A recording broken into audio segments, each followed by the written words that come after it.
ఎన్నికల టైంలో ఏదో వ్యాధంటూ బెడ్డెక్కారు ఆ బీజేపీ సీనియర్ లీడర్. కానీ రిజల్ట్ వచ్చిన మర్నాడే తూచ్ నాకేం లేదు, అసలు నాకేం లేదు అంటూ ఒక్క జంపు చేసి మళ్లీ రాజకీయం మొదలెట్టేశారట. ఏకంగా కేంద్ర మంత్రి పదవికి గురిపెట్టారట.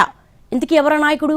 ఆర్ఎస్ఎస్ పెద్దల దగ్గర పట్టున్న ఆ లీడర్ వ్యవహారం కూటమి పాలిటిక్స్ లో చెల్లుతుందా? Let's watch.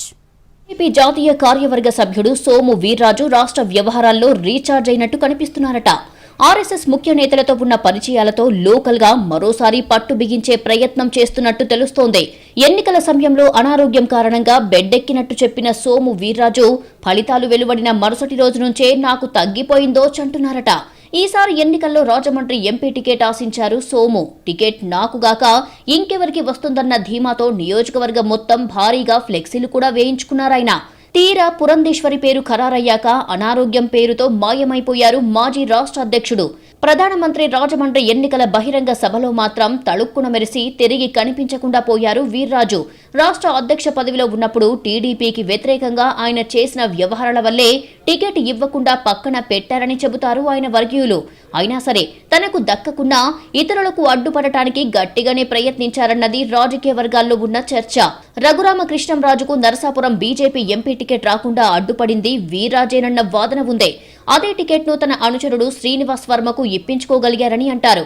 తర్వాత రాజమండ్రి ఎంపీగా గెలిచిన దగ్గుబాటి పురంధేశ్వరికి కేంద్ర మంత్రి పదవి దక్కకుండా అడ్డుపడి తన అనుచరుడు శ్రీనివాస్ వర్మకు ఇప్పించుకోగలిగారని గుసగుసలాడుకుంటున్నాయి పార్టీ వర్గాలు.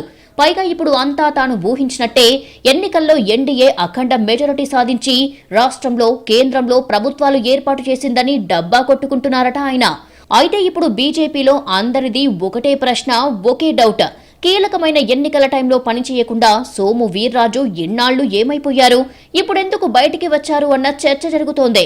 ఆ చర్చల సంగతి ఎలా ఉన్నా తన రాజకీయ భవిష్యత్తు కోసం ఆయన వ్యూహాత్మకంగా అడుగులు వేస్తున్నారు అన్న మాటలు మాత్రం గట్టిగానే వినిపిస్తున్నాయి.